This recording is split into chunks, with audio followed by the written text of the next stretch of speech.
política, notícias, informação, tudo que foi destaque na Paraíba e no mundo. Você acompanha aqui, agora. O espaço do povo paraibano, aproximando você com o que mais precisa. Na apresentação, Rick Pérez.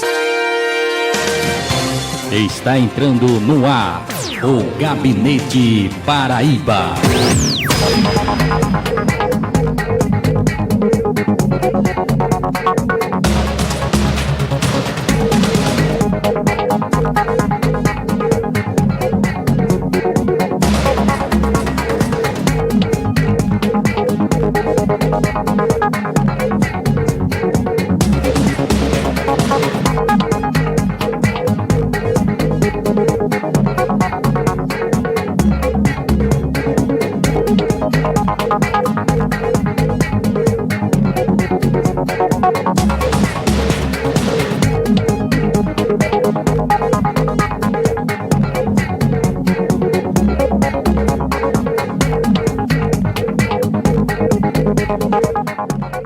Boa tarde, você ouvinte da Rainha da Borborema. Estamos aqui diretamente de Campina Grande para toda a Paraíba que nos acompanha a partir de agora aqui na sua rádio Cidade Esperança na M1310 e também pelo nosso Facebook. Está entrando no ar o Gabinete Paraíba, o programa de portas abertas para a população.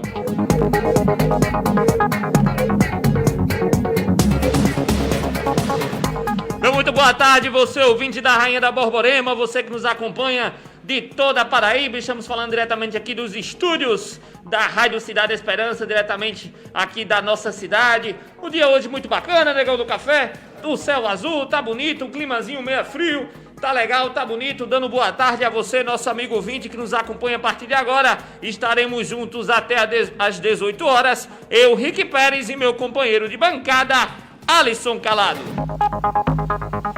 Direto ao ponto. A análise nua e crua dos fatos com Alisson Calado.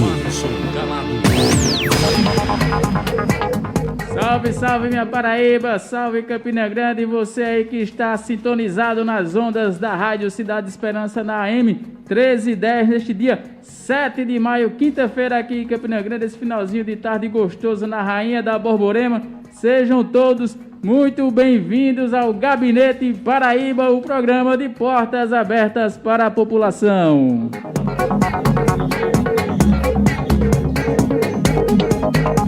Pois bem, você amigo ouvinte, a galera que já está nos acompanhando, a galera que já está nos acompanhando aqui através da nossa live no Facebook, no @Gabinete Paraíba e também através da Rede Esperança PB. Você entra lá, acessa o nosso programa, já estamos ao vivo. Mandando já um abraço à galera que está acompanhando nossa live também pelo Instagram. Hoje, novidade aqui do Gabinete Paraíba, a gente está fazendo novos testes. Meu amigo Negou no Café. O pessoal que está assistindo aí pelo Instagram, deu desconto aí, faz de teste. Deu um desconto aí que a gente está começando, por isso que está meio embolado aqui agora. Mas só lembrando a você que o Gabinete Paraíba, ele vai ao ar todas as terças e quintas-feiras aqui na sua rádio Cidade Esperança, na M1310, com a apresentação de Rick Pérez e Alisson Calado, técnica do Negão do Café. Se você quiser entrar em contato pelo nosso programa, acompanhar o Gabinete Paraíba, você pode acessar através do nosso WhatsApp no 999249494 e também pelo telefone no 3341-4999. E Alisson Calado, como sempre, a gente divulga nossas redes sociais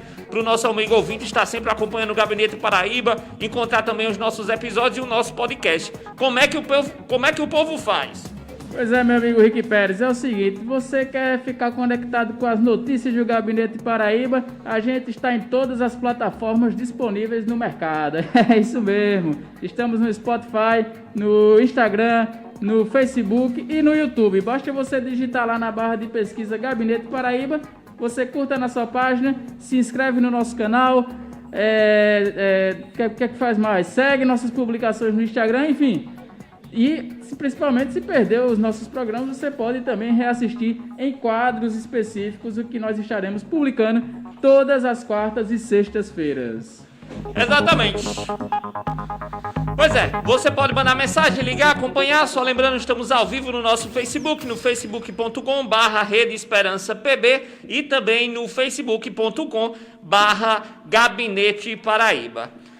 Meu irmão, hoje é dia 7 de maio, quinta-feira, 7/5/2020, e já começando dizendo algumas datas especiais, algumas coisas que significam esse dia tão importante, o dia 7 de maio.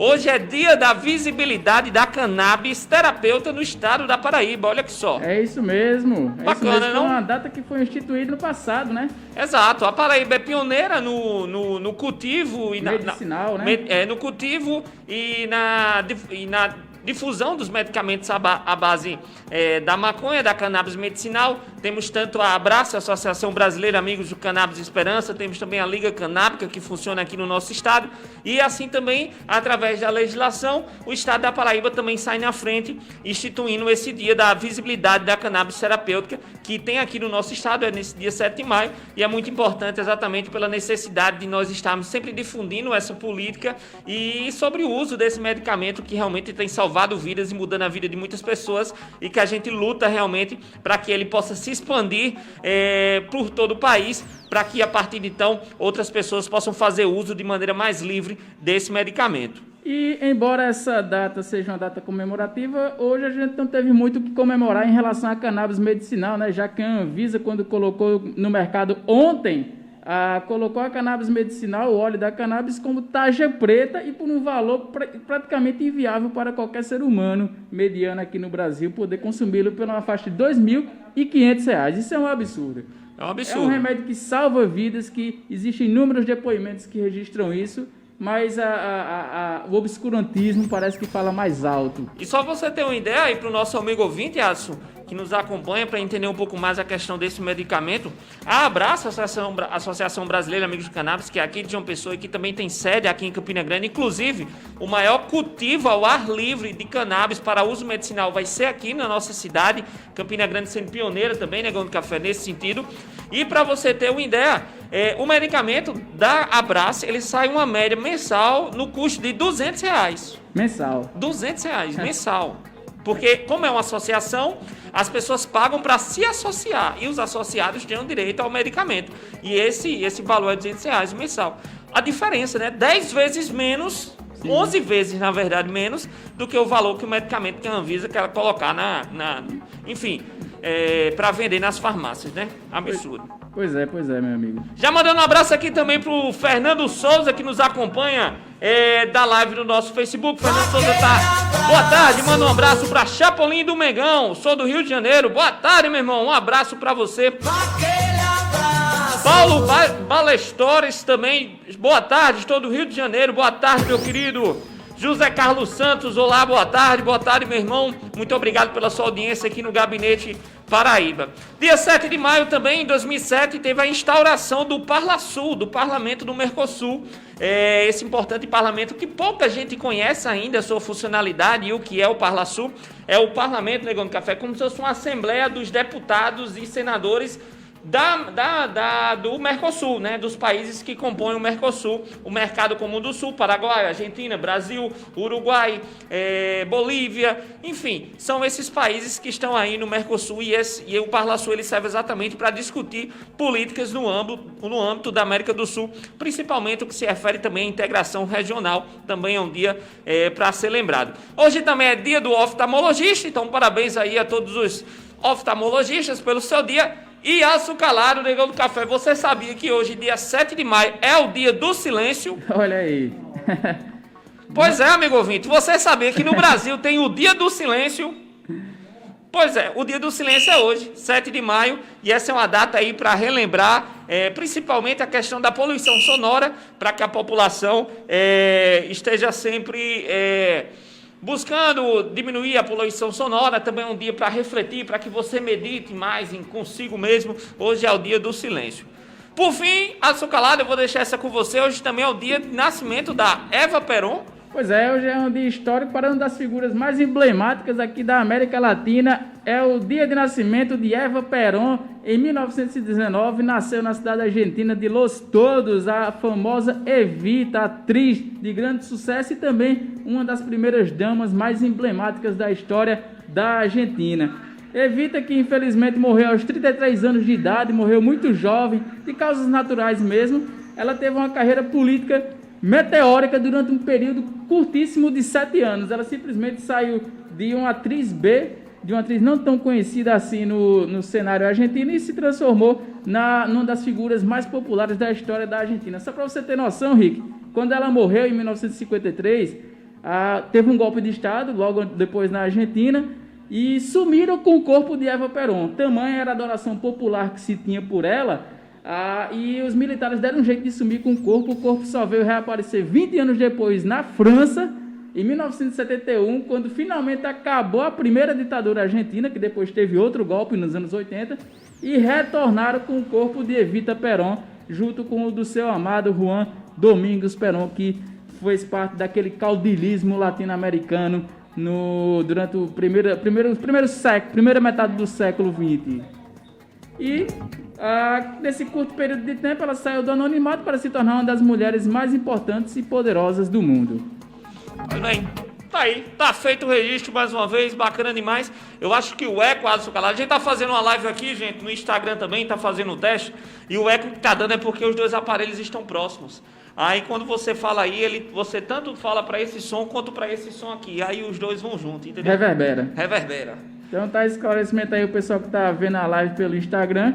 Se ficar muito ruim, daqui a pouco a gente sai, não tem problema não, porque o Gabinete Paraíba já tá no rádio, já tá no Facebook, a gente faz aqui tudo o que puder. Vamos embora com o nosso programa, só lembrando, a gente sempre tem feito no início do nosso programa os informes do dia, sempre relembrando a população desse momento importante de isolamento social e a necessidade de estarmos cumprindo as medidas de segurança e prevenção contra a contaminação do coronavírus. Infelizmente o nosso estado tem aumentado bastante os números, a Paraíba só ontem teve mais de 140 casos confirmados mais uma vez.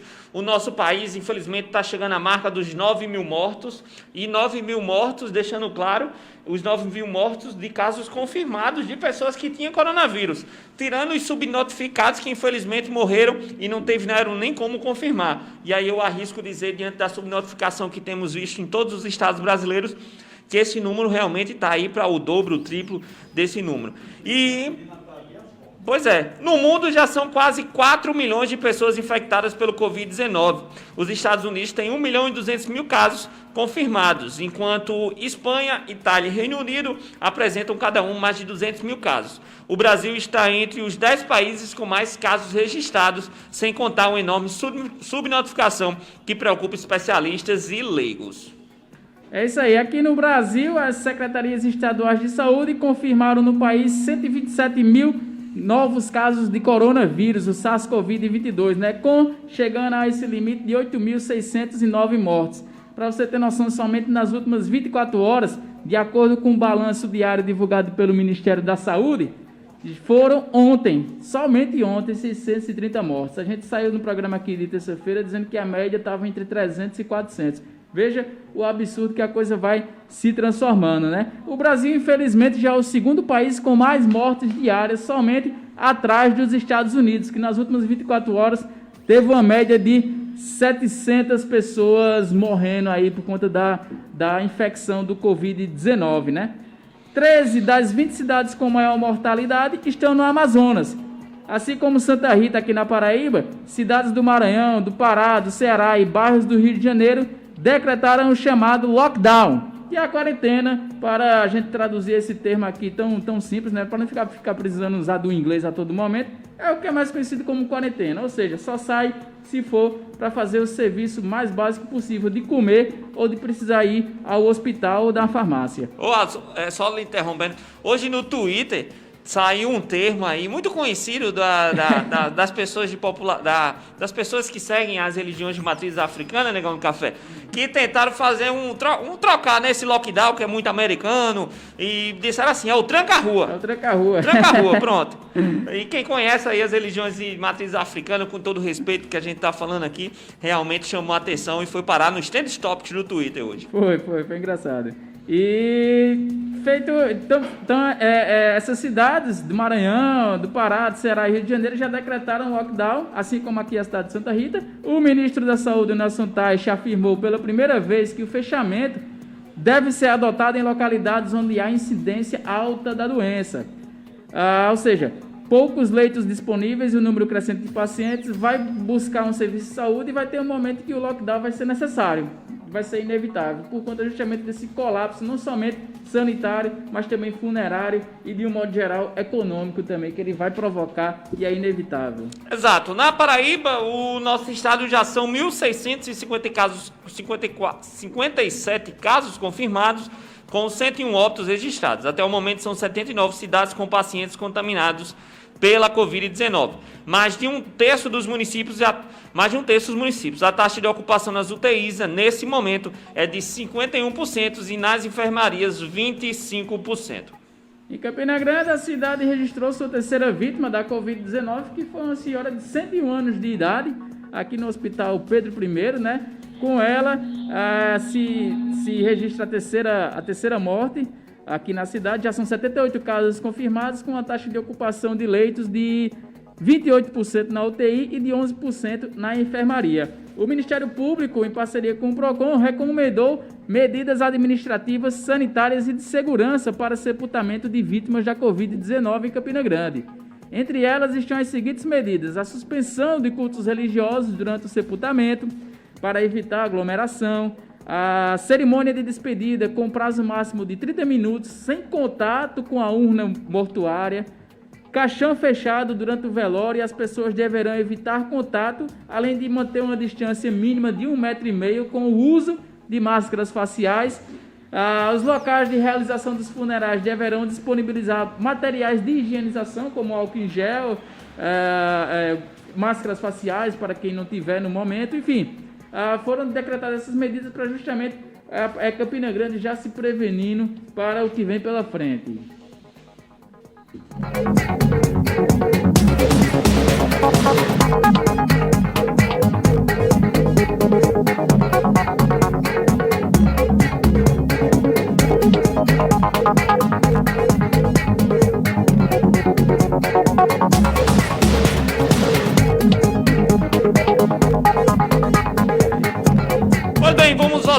Vamos tratar agora do assunto principal do nosso Gabinete Paraíba no dia de hoje. Só lembrando você, nosso amigo ouvinte, o Gabinete Paraíba vai ao ar todas as terças e quintas aqui na sua Rádio Cidade Esperança, na M1310, diretamente de Campina Grande para toda a Paraíba, com a apresentação de Rick Pérez e Alisson Calado. Estamos ao vivo também no nosso Facebook, no facebook.com/Rede Esperança PB ou facebook.com/Gabinete Paraíba.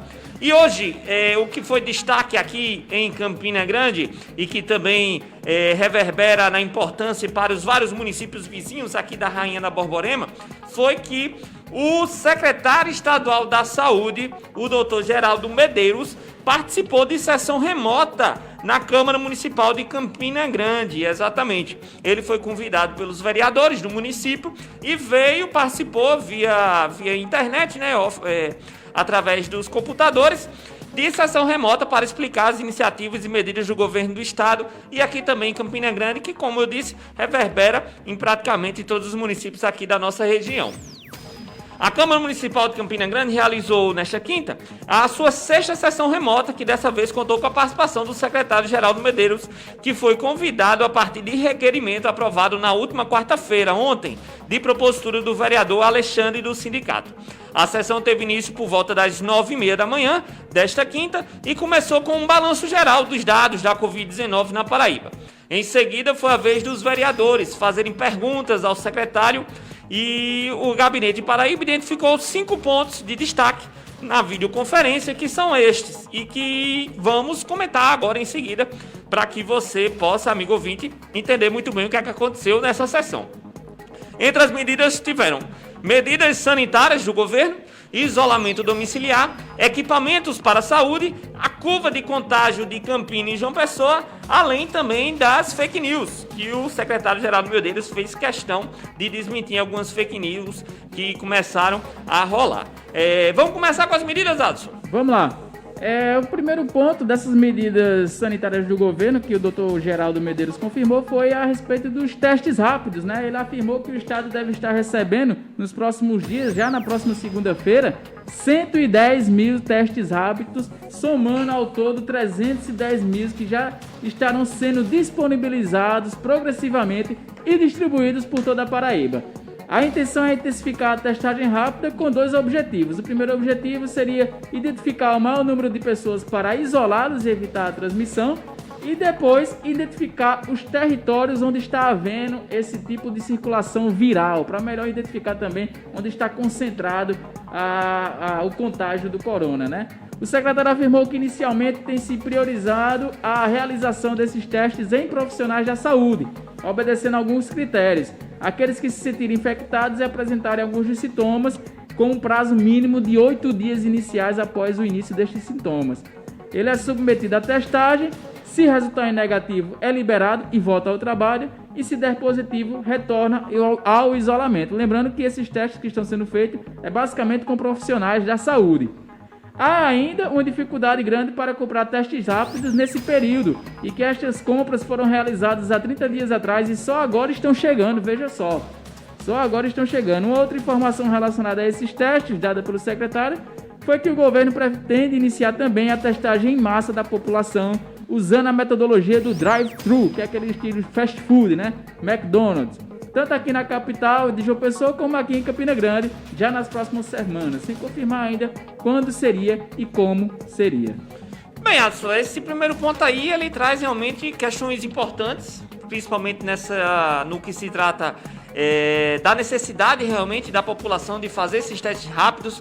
Basicamente, na Câmara hoje, Negão do Café, você que já foi vereador, já sentou numa daquelas cadeiras, tinham 18 vereadores, né, dos 23, ou seja, já tinham 5 faltosos na sessão.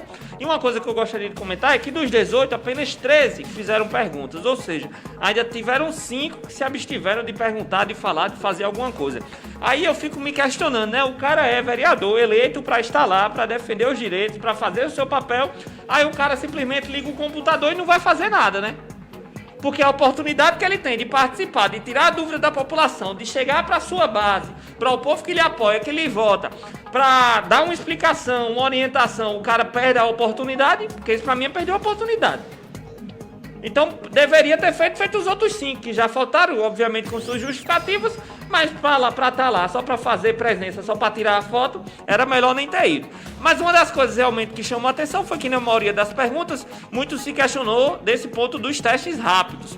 E uma informação importante que o Geraldo Medeiros trouxe foi exatamente essa, da possibilidade das próximas semanas, tanto aqui em Campina Grande como em João Pessoa, começar a se fazer esse sistema de drive-thru. Então, o que é que isso significa? Que a população vai passar a ter acesso a esses testes rápidos, o que vai contribuir para a questão da notificação e também do isolamento social em relação aos dados do coronavírus.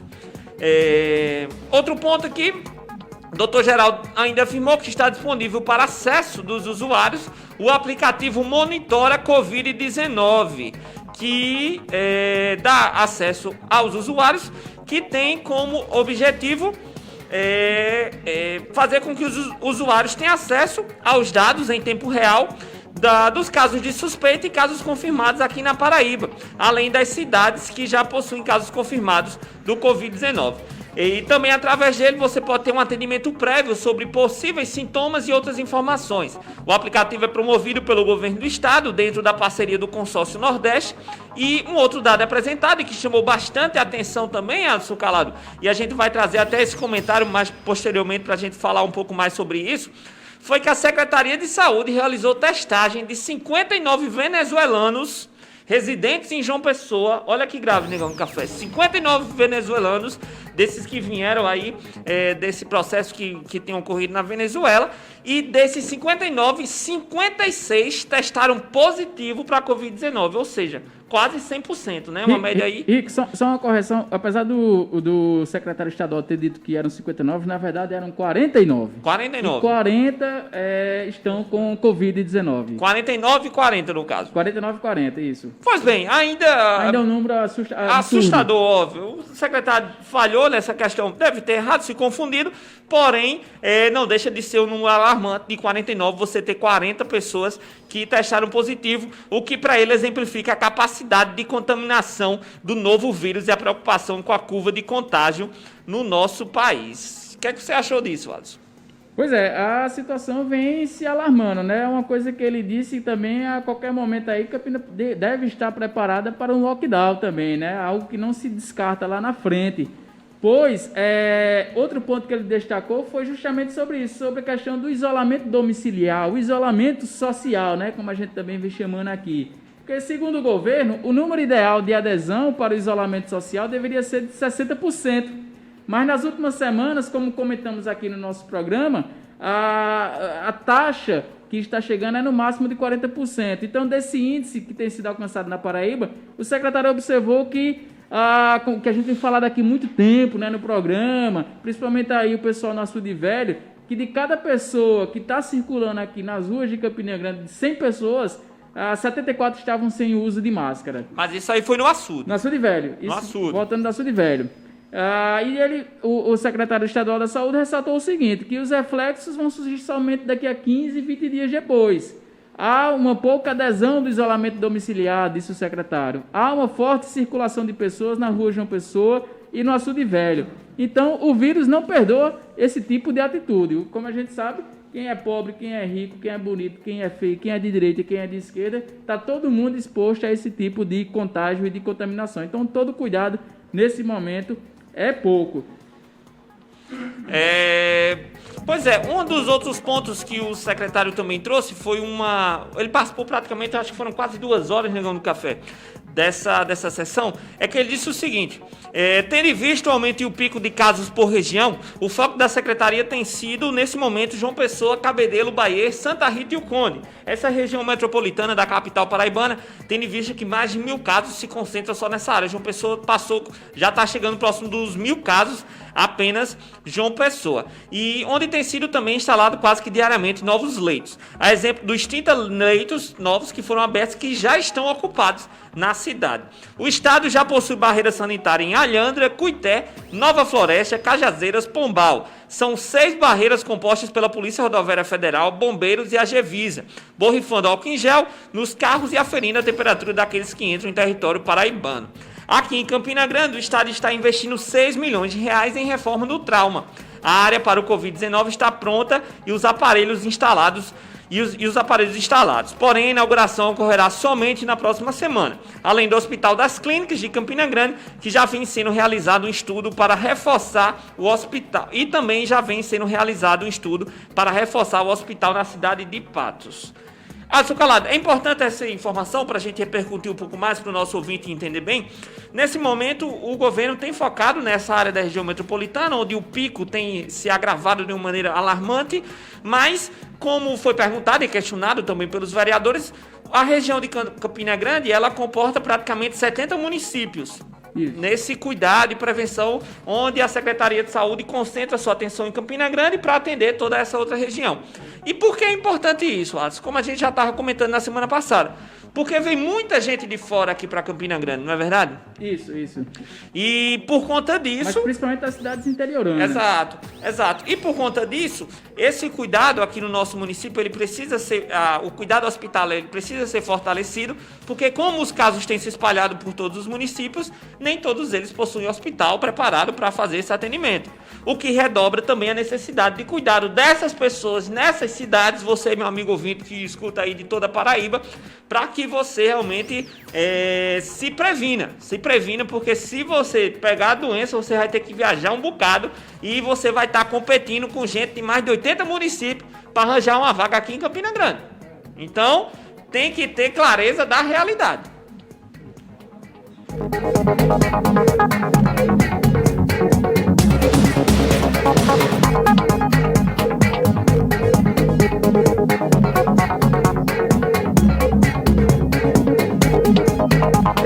Outra questão da sessão remota na Câmara Municipal aqui de Campina Grande foi em relação à curva de contágio de Campina Grande e João Pessoa, né? Que João Pessoa responde por quase metade dos casos registrados aqui na cidade, e vizinho a João Pessoa a gente tem Santa Rita, que decretou um lockdown, né? Então, uma das dúvidas dos vereadores era a respeito disso, em relação a essa proporção de casos confirmados nas duas cidades. E o Dr. Geraldo Medeiros disse que uma série de elementos combinam para isso. Primeiro, a proximidade de João Pessoa com as capitais de Recife e Natal, que é uma proximidade não somente geográfica, como também comercial, já que João Pessoa tem um fluxo de turistas e de voos internacionais muito mais intenso do que aqui em Campina Grande, que esse fluxo de turismo em Campina Grande se registra basicamente concentrado nos meses de junho, né? Na época do São João. Então meio que Campina se preservou um pouco por conta disso. E a Campina, o fluxo elevado existe, mas é do interior da própria Paraíba para Campina Grande, como a gente acabou de comentar, que no mínimo 70 cidades transitam aqui na nossa região. A transição dessas doenças vem das grandes metrópoles, disse o Dr. Geraldo Medeiros, que elas contribuem para que este fenômeno seja maior em João Pessoa. Então os picos irão ocorrer em períodos diferentes no Brasil, inclusive por suas dimensões continentais. O Brasil tem uma experiência única, disse o Dr. Geraldo Medeiros, e concluiu dizendo que estamos aprendendo com a evolução desta doença. Pois bem, uma outra questão muito perguntada também pelos colegas vereadores aqui de Campina Grande, os representantes aqui do nosso município, foi em relação aos equipamentos de saúde. O que é que esses equipamentos, o que é que está vindo para cá, o que é que está faltando, o que é que não tem, EPI, respiradores, e o secretário afirmou que estará recebendo, dia 12, 75 respiradores pulmonares da Europa e 30 respiradores da China. Amanhã, viu? Totalizando 105 que o Estado está adquirindo. E que é uma dificuldade porque o mundo inteiro está comprando a preços exorbitantes. Sobre os EPIs, há uma dificuldade de compra no mundo inteiro, óbvio, como a gente tem visto e acompanhado, não é um problema e um privilégio só da Paraíba, mas que o Estado tem um estoque de 15 dias, que é reposto toda semana nas unidades de saúde. Dr. Geraldo aproveitou para alertar para o uso racional dos servidores da saúde, pois, segundo ele, temos uma cultura de não preservar o que é público e há um exagero na utilização da máscara N95, que devem ser reservadas aos profissionais de UTI. E mesmo assim, com esse exagero, de 15% a 20% se contaminam no ato da retirada da EPI. Então o cara tá lá utilizando, usa demais, aí vai tirar a máscara, mete a mão no nariz, erra, enfim. E aí acaba se contaminando. Porém, as unidades de saúde estão todas supridas. Ele também fez uma outra afirmação aí, Alisson, que foi e essa aqui também é muito importante diante da necessidade de profissionais.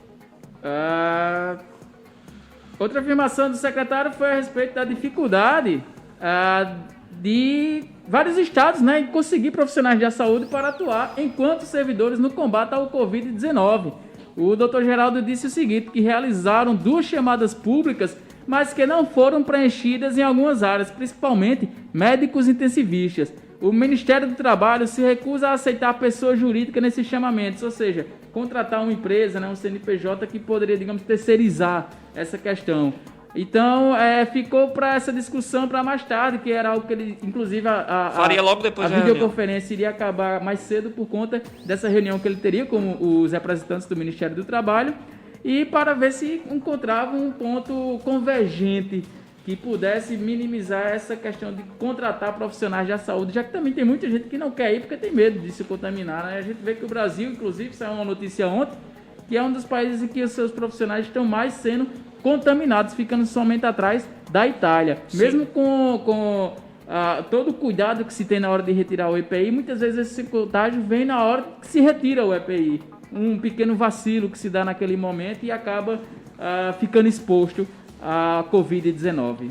E só um outro ponto que agrava essa questão da necessidade dos profissionais de saúde é porque, como você disse, o Brasil ele tem se tornado referência na questão da contaminação desses profissionais. E aqui na Paraíba não fica atrás, não.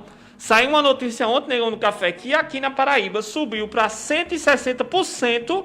160%, olha que grave. O número de profissionais da saúde contaminados por Covid-19. 160%. E aí, qual a gravidade disso? Porque o governo já abriu 2 editais para a contratação desses profissionais. Dos 2 editais, nenhum dos 2 completou todas as vagas, então ficou sobrando vaga para profissional. Então o governo não conseguiu ter acesso a esses profissionais e os profissionais que estão trabalhando estão se contaminando. Pois é, tá difícil. E você, só para lembrar, é de 2 a 4 semanas. 3 a 4 semanas para que uma pessoa se recupere do Covid-19. Então, se a gente tem 120 profissionais da saúde doentes, são 120 pessoas a menos no combate ao Covid. E mais uma centena de pessoas, que é a população paraibana, que possivelmente poderá necessitar desse atendimento e não vai ter médico. Pois é. É grave. Tá difícil. E por fim... Teve a questão aqui das fake news também. O Dr. Geraldo Medeiros, ele afirmou que uma notícia que se espalhou durante essa semana aqui em Campina Grande, exatamente pelo aumento do número de casos lá em João Pessoa, né, Gondo Café, foi que os pacientes de João Pessoa passariam a ser transferidos aqui para Campina Grande. E aí já levantou o medo da galera, meu Deus, é agora, o pessoal vai vir para cá, tá tudo lotado.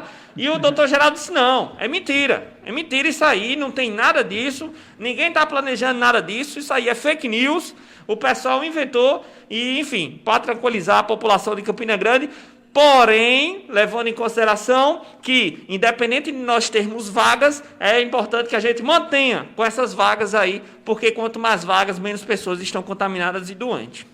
Pois é, o Gabinete Paraíba entrou em contato com o vereador Alexandre do sindicato, que foi o autor da proposição de convocação do secretário estadual da Saúde à sessão remota na Câmara Municipal, para saber as suas considerações, né, seu posicionamento sobre as explanações do secretário. Segue o áudio aí que o vereador nos enviou. Libera o som, negão. Boa tarde, Alisson. Eu fui o autor da propositura do convite ao doutor Geraldo, por termos com ele um laço de amizade já há algum tempo, e ele o consultei, e ele disse que viria à Câmara e veio atender o nosso pedido via videoconferência.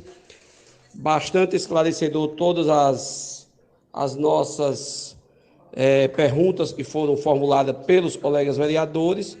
Acredito que a Paraíba, como tem tido um secretário muito atuante, tem sido o doutor Geraldo, e o secretário municipal aqui, o doutor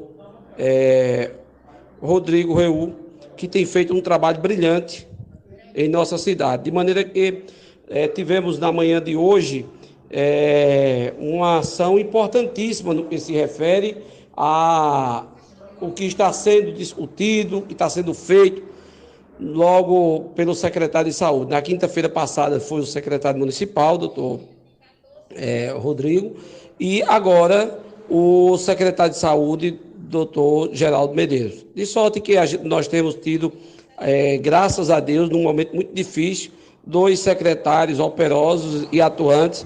A gestão municipal fez um trabalho brilhante, o Estado também tem feito, nós temos que reconhecer isso. Independente de posições políticas, partidárias, o secretário tem feito o seu papel, como também a Prefeitura Municipal, o secretário estadual, e isso mostra que essa sintonia está impedindo com que a gente tenha aí praticamente o dobro de número de mortes. Em Campina Grande até agora só tem 3 casos de mortes confirmadas e poucos casos estão suspeitos e outros descartados já. Então, foi muito proveitoso. Eu agradeci ao mesmo ter atendido o nosso convite, tive o cuidado de elaborar esse convite, mas antes mesmo, porque nós não podíamos convocá-lo, por ser ele um secretário estadual, a nível estadual, mas um convite. Eu consultei, tive também a semana retrasada com ele em visita ao futuro hospital de clínicas que o Estado está abrindo em Campina Grande, acompanhando. Eu sou secretário da Comissão de Saúde da Câmara, tenho feito esse trabalho diuturnamente, visitando os setores, acompanhando as ações do governo do Estado em Campina Grande e também do governo estadual.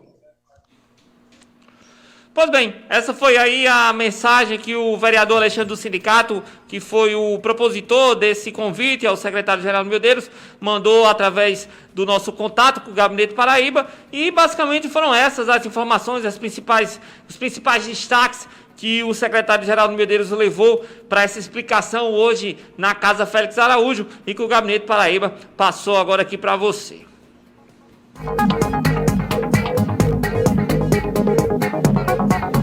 Vamos embora. Esse é o Gabinete Paraíba, o programa de portas abertas para a população. Vai ao ar todas as terças e quintas-feiras, das 17 às 18 horas, aqui na sua Rádio Cidade Esperança, na M1310. E também pelo nosso Facebook, facebook.com/Rede Esperança PB e facebook.com/Gabinete Paraíba. Já tem gente acompanhando aqui o nosso programa pela nossa live. Vera Lúcia está assistindo conosco, Magali Vilar também está assistindo conosco, Pedro Medeiros, um abraço para vocês, muito obrigado pela participação e pela audiência. Vamos embora de notícias de todo o estado da Paraíba e vamos conversar lá por São José do Bonfim, meu amigo Adson Calado, porque a prefeita foi condenada por improbidade administrativa ao fazer promoção pessoal. Tá errada, prefeita, tá errada, não faça isso não. A juíza Vanessa Moura Pereira de Cavalcante, da 4ª Vara Mista de Patos, condenou a prefeita do município de São José do Bonfim, Rosalba Gomes, pela prática de improbidade administrativa. Na sentença, foram aplicadas as seguintes penalidades: suspensão dos direitos políticos por 4 anos, pagamento de multa civil no valor de 4 vezes o valor da sua remuneração à época dos fatos e proibição de contratar com o poder público ou receber benefícios ou incentivos fiscais ou creditícios, direta ou indiretamente, ainda que por intermédio de pessoa jurídica, da qual sejam sócios majoritários, pelo prazo total de 5 anos. De acordo com os autos de ação ajuizada pelo Ministério Público, a prefeita Rosalba Gomes publicou 300 exemplares de uma revista contendo 12 páginas, dando conta de obras e atividades em sua gestão. Porém, a denúncia apontou que os folhetos possuíam um claro intuito de promoção pessoal da gestora, em detrimento de importantes princípios que regem a administração pública na legalidade e da publicidade. Misericórdia. É isso aí. Fazendo propaganda pessoal. Tá difícil, tá não difícil. pode, né? Assim, com o dinheiro dos outros é bom. Dinheiro dos outros é bom demais. Faça com seu dinheiro, prefeito. Você pode fazer lá um cartaz, minhas ações. Agora não faça como se fosse a prefeitura, não, porque aí dá condenação, né? É difícil, é difícil. Vamos embora. Barra de Santa Rosa. A cidade de Barra de Santa Rosa recebeu hoje doações de EPIs, de equipamentos de proteção individual para a saúde e infraestrutura. A empresa Safety Prime doou equipamentos às autoridades municipais da cidade, especificamente ao prefeito Neto Nepomuceno, junto com o vereador Edson Guedes, foram os responsáveis por receber esse material e que serão fornecidos aos servidores da Prefeitura, da Saúde e da Infraestrutura, dando mais segurança aos profissionais neste momento tão difícil da pandemia. Foram doados 111 pares de luvas Proteplus, 43 pares de botas Vulcaflex, 10 repelentes, 3 litros de protetores solares, 6 pares de luvas, 120 óculos, 2 botas PVCs, 2 pares de luva, uma caixa de luva, 6 macacões, 2 perneiras de couro, 2 aventais de couro, 6 pares de luva e 24 pares de luva, marluva e PVC, especificamente. Tem essa diferenciação aí. Pois bem, importante aí para os cuidados e prevenção na cidade de Barra de Santana. Lá em Cuité, meu irmão, vereadores e prefeito visitam ala criada no hospital de Cuité para tratar do Covid-19. O presidente da Câmara de Cuité, Renan Furtado, junto com os vereadores Maurílio Macedo, Geraldo Leite e Roberto Sula e o prefeito Charles Camaraense, estiveram visitando a ala implantada no Hospital Municipal de Cuité para o tratamento de possíveis casos do novo coronavírus, que vem aparecer. O Hospital de Cuité é a única unidade de referência na região do Curimataú e Seridó, inclusive com poucas cidades da Paraíba, ou sendo a única, além de Campina Grande e João Pessoa, a dispor de leitos de semi-intensiva para os casos mais graves da doença. As instalações estão em sua fase final para receber os casos confirmados. É isso aí. Em Juco do Seridó, o prefeito ignora a pandemia e faz corpo a corpo e promove carreata na cidade. Eu não acredito não, tá em campanha?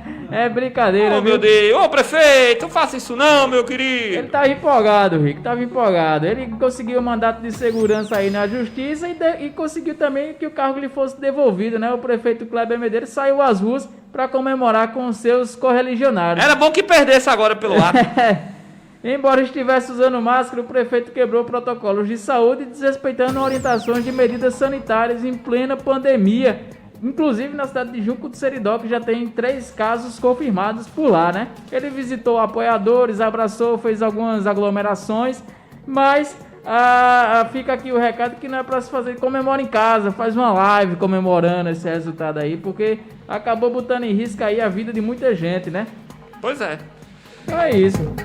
Lá em Pocinhos, o prefeito prorrogou a suspensão das aulas e determina o uso de máscara no comércio. Finalmente, em 2 novos decretos publicados pelo prefeito de Pocinhos, Cláudio Chaves, foram estabelecidas novas medidas de prevenção e combate à pandemia do novo coronavírus. As publicações revogam o decreto que prevê a contratação de funcionários para atuar na área de saúde e a promoção de outro processo seletivo. Também ficou definido que as aulas da rede municipal de ensino, previstas para voltar no dia 4 de maio, serão postergadas para o dia 18, como também o retorno de vários serviços municipais. Nos transportes coletivos e estabelecimentos comerciais, fica decretado o uso de máscaras e protetores faciais, mesmo que produzidos de forma artesanal. É isso aí. E aqui na Assembleia Legislativa da Paraíba se propõe um movimento nacional para estender pagamento do auxílio emergencial. Olha só essa notícia. A Assembleia Legislativa da Paraíba vai encaminhar ofício ao Congresso Nacional, os deputados federais, solicitando a prorrogação do pagamento do auxílio emergencial custeado pelo governo, com recursos do Tesouro Federal, às pessoas desempregadas, sem renda e autônomos. A ideia é até o dia 31 de dezembro deste ano, ou seja, todo o ano de 2020, né? Sim. A proposta é fundamentada no requerimento da mesa diretora da Casa, que foi aprovada por unanimidade na sessão remota desta quarta-feira. Abre aspas, vamos solicitar que o Congresso Nacional aprove essa medida, estender o benefício a beneficiários de todo o país. Também vamos fazer gestões junto aos governos estaduais e assembleias legislativas, para que em cada estado, em cada assembleia, aconteça um movimento neste sentido, explicou o presidente da Assembleia Legislativa, Adriano Galdino. Ao todo, os deputados aprovaram 353 matérias na sessão desta quarta-feira.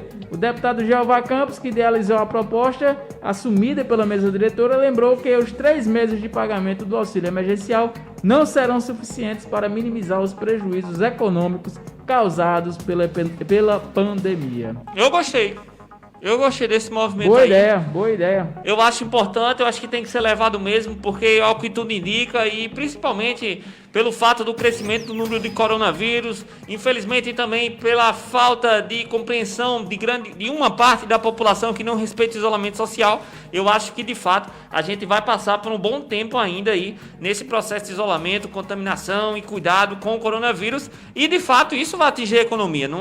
Ninguém espere que acabou, semana que vem acabou o isolamento social, acabou o coronavírus, a economia já está 100%, não. O Brasil já estava com problema, porque o povo não dá para esquecer que antes de todo esse processo, o PIB do Paulo Guedes bateu menos de 1%, 1,1%, menos do previsto, do que o próprio governo. A questão do desemprego, que já estava muito grande. Então, enfim, não pensem que se acabar agora vai ter as mil maravilhas. Eu acho importante realmente esse projeto que possa ser levado ao Congresso Nacional e que outras assembleias também possam apoiar.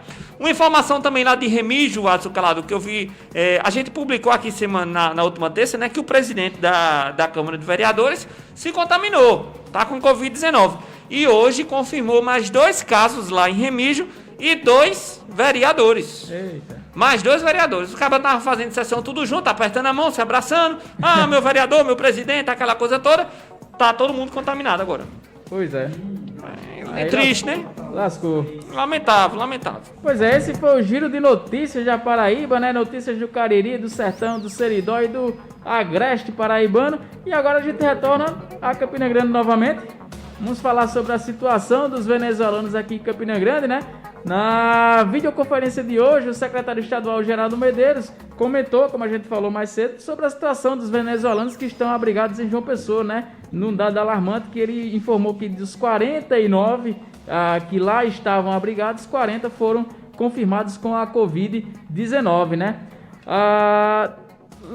Aqui em Campina Grande, meses atrás, a gente viu circular nas redes sociais, né? Começou a se espalhar boatos, fake news, notícias falsas mesmo, sobre esse conjunto de venezuelanos que também existia aqui na cidade de Campina Grande, né? Desses migrantes que estavam aqui pedindo esmola no meio da rua. O pessoal começou a inventar de que era uma máfia dos mendigos, né? É uma coisa absurda, que era gente rica que vinha passear por aqui para pedir dinheiro no meio da rua. Ninguém sabe o que é que se passa na cabeça dessa gente quando inventa uma bizarrice dessa. Mas, enfim, felizmente, esse tipo de boato conseguiu ser neutralizado, uns boatos claramente racistas e xenofóbicos, E os sindicatos, movimentos sociais e pastorais agiram o mais rápido possível para evitar que essas agressões virtuais se transformassem em agressões físicas. Eles foram acolhidos de início pelo STILP, o Sindicato dos Trabalhadores das Indústrias Urbanas, sob a iniciativa do seu presidente Wilton Maia, e atualmente os venezuelanos estão abrigados no Serviço de Convivência e Fortalecimento dos Vínculos, que é um espaço cedido pela Prefeitura Municipal aqui de Campina Grande.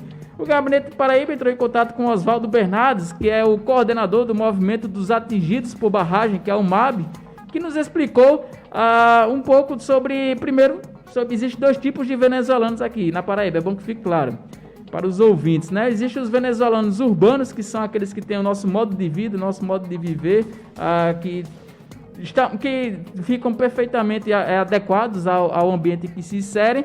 E existem os indígenas da etnia Uaraú, que são esses que estão localizados aqui em Campina Grande.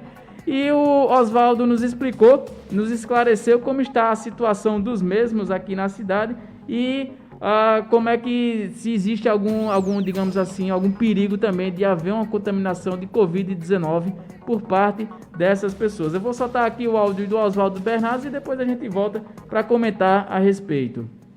E existe também aqui em Campina Grande outros grupos venezuelanos também. Tá indo? Do grupo. Peraí. Desculpa aqui, deu um probleminha no áudio, eu vou voltar aqui.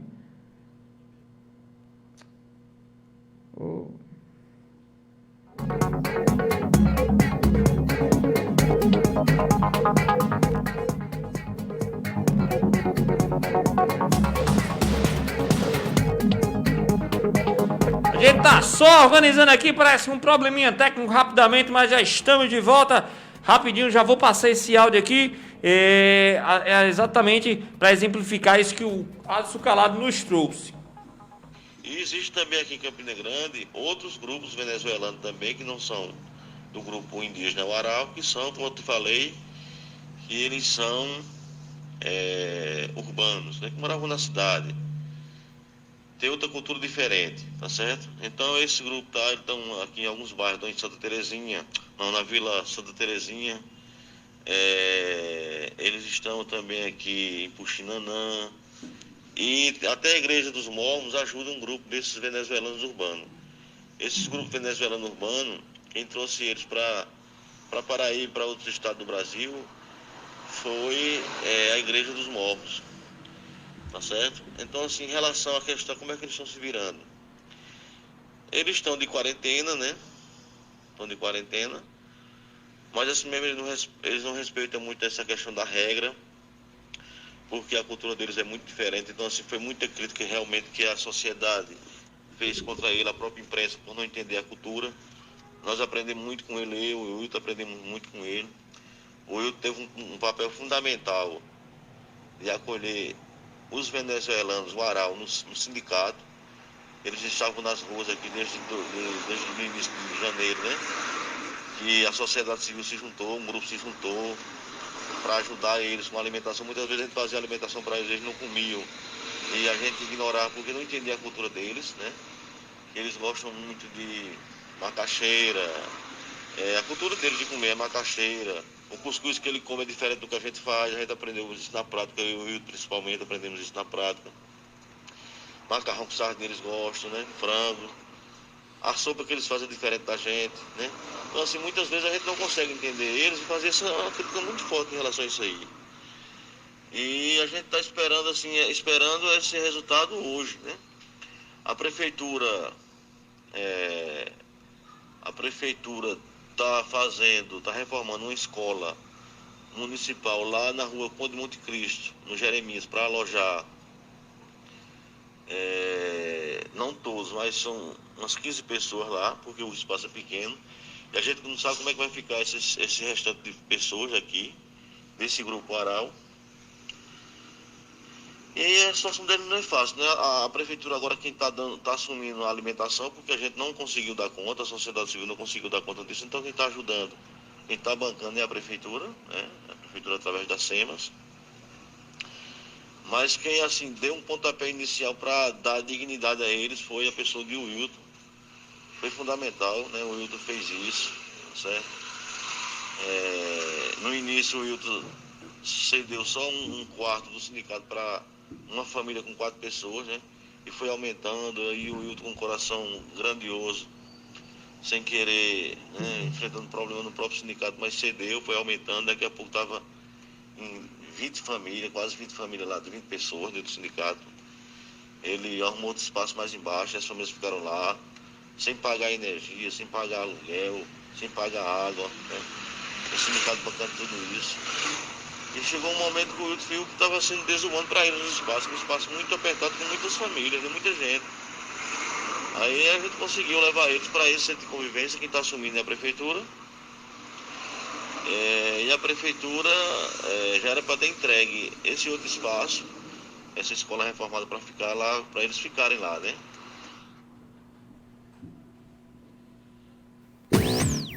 Aí esse foi o Oswaldo Bernardes, do MAB, o Movimento dos Atingidos pela Barragem, ele que também está sempre próximo aí desse grupo de venezuelanos aqui que estão alojados aqui em Campina Grande e que hoje, segundo ele informou aí no áudio, estarão fazendo essa triagem para ver se estão ou não contaminados com a Covid-19. E aqui ficam os votos do Gabinete Paraíba para que todos estejam bem. Pois bem, a gente está chegando pertinho já do final do nosso programa, aqui hoje, dia 7 de maio, já são 17 horas e 51 minutos, aqui diretamente da Rainha da Borborema. A gente vai trazer uma informação lá de Brasília, porque o presidente Bolsonaro disse que vai vetar trecho da ajuda aos estados que libera reajuste salarial para os servidores. Olha aí, que chato, né?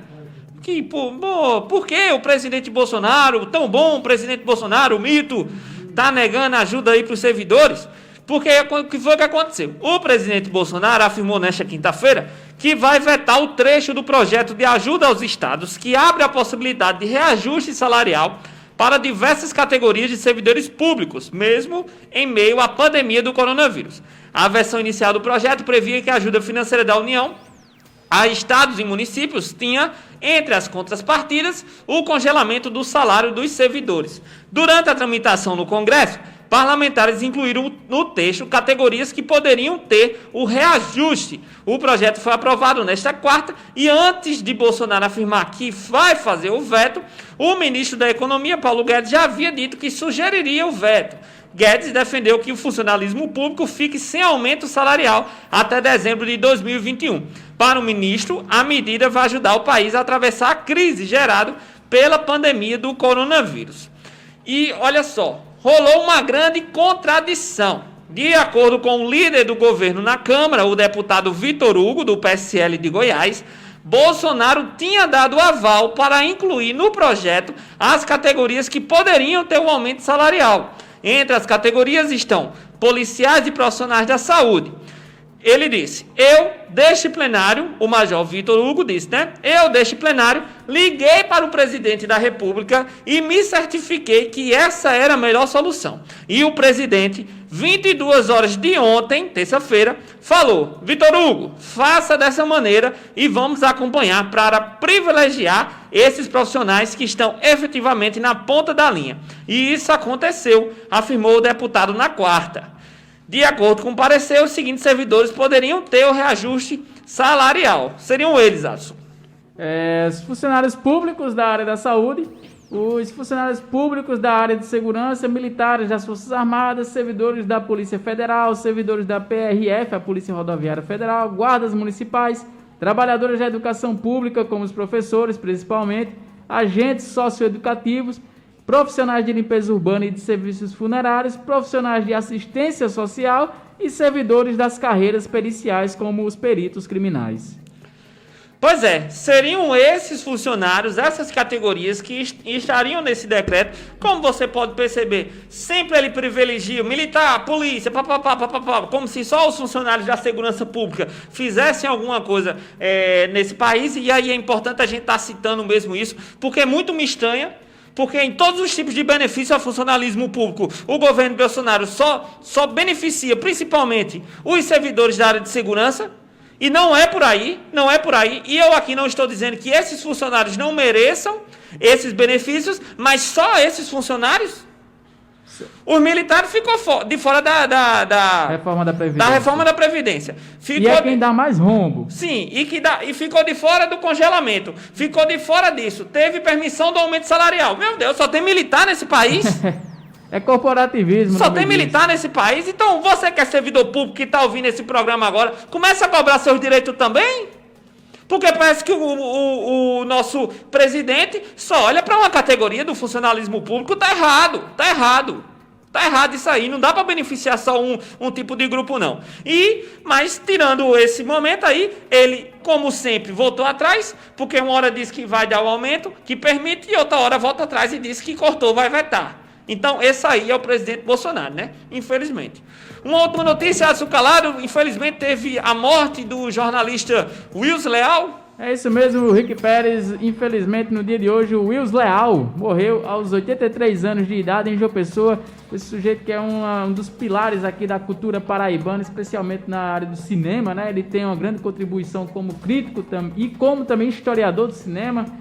Para quem não conhece, eu recomendo ler do Wills Leal 2 livros, Cinema na Paraíba e o Cinema da Paraíba, onde ele faz um resgate de todas as produções que já foram filmadas na Paraíba e que foram produzidas pelos paraibanos, né? É um livro antológico da cinematografia local. E o Wills Leal veio a falecer por conta de uma parada cardiorrespiratória e não resistiu. O corpo será cremado, mas antes acontecerá um velório de forma restrita apenas aos familiares do jornalista.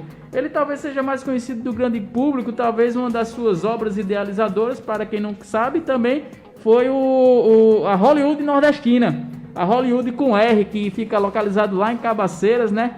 Que ele foi um dos idealizadores também, tanto da Hollywood nordestina como também da festa do Bode Rei. Ou seja, foi um cara que deu uma contribuição à cultura paraibana inestimável, tanto a cultura popular como a cultura, digamos assim, mais, elitizada, né? Que é essa voltada ao cinema feita aqui, que infelizmente não é tão popularizado como deveria ser. Então é isso, fica aqui os pêsames do Gabinete Paraíba, a família do Wills Leal, uma das grandes referências da cultura paraibana que se vai, infelizmente, nesses tempos nada positivos.